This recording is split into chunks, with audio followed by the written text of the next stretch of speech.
Translation Hindi to English. Exercise number 7। पहला वाक्य देखें। एक गांव में एक छोटा लड़का अपने पिता के साथ रहता था, और ये पास्ट इंडेफिनिट में टेंस है, इसलिए इसकी अंग्रेजी ऐसे बनेगी, एक गांव में एक छोटा लड़का। तो एक छोटा लड़का के लिए ए स्मॉल बॉय लिखेंगे, और लिव की यहाँ पर सेकेंड फॉर्म आएगी, lived in A village.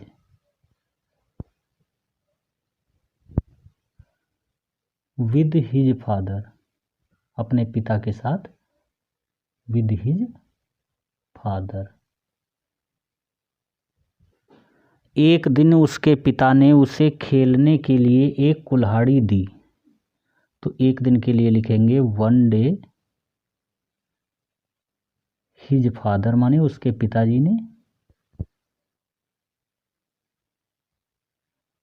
Give की सेकेंड फॉर्म आएगी, gave him an axe to play, means खेलने के लिए। लड़का बड़ा प्रसन्न था, the boy was very happy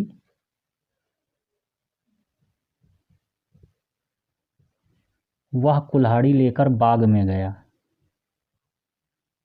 he went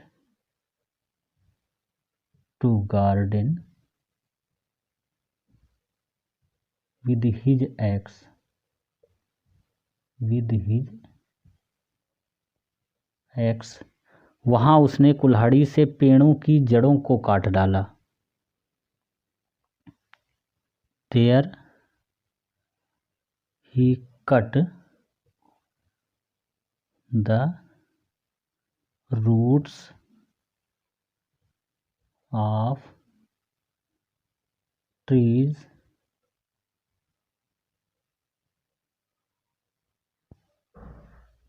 with axe, कुल्हाड़ी से।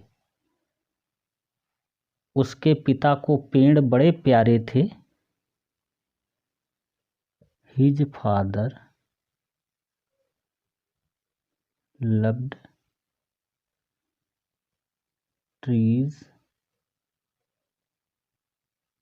Very much.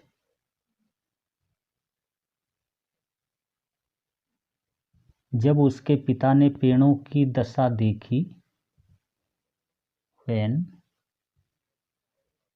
his father saw the condition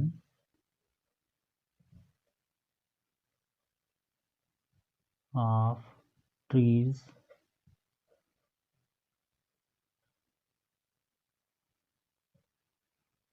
तब उसने अपने लड़के से पूछा, यह किसने किया है, और तब के लिए कामा लगा देंगे। उसने अपने लड़के से पूछा, he asked his son who has done this।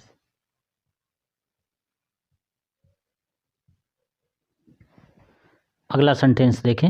आंखों में आंसू भरकर लड़के ने कहा, तो इसको कैसे लिखेंगे, the boy said with tears in his eyes. पिताजी, मैं झूठ नहीं बोल सकता। Father I can not tell a lie. यह सब मैंने ही किया है। I have done this all. उसके पिता उसके सच से बड़े प्रसन्न हुए।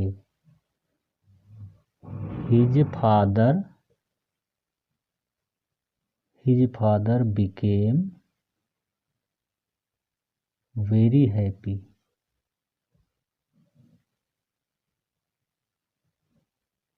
Bye his truth.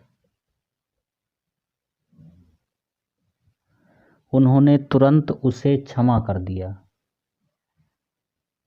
He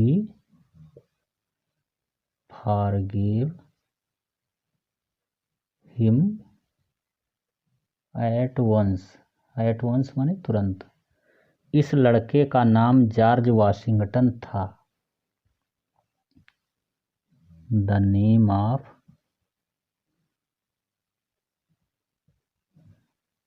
this boy was George Washington.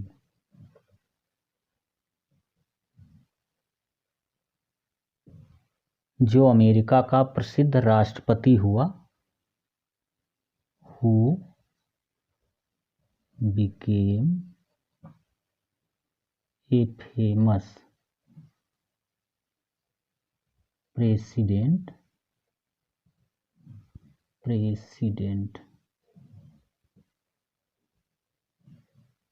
Of America.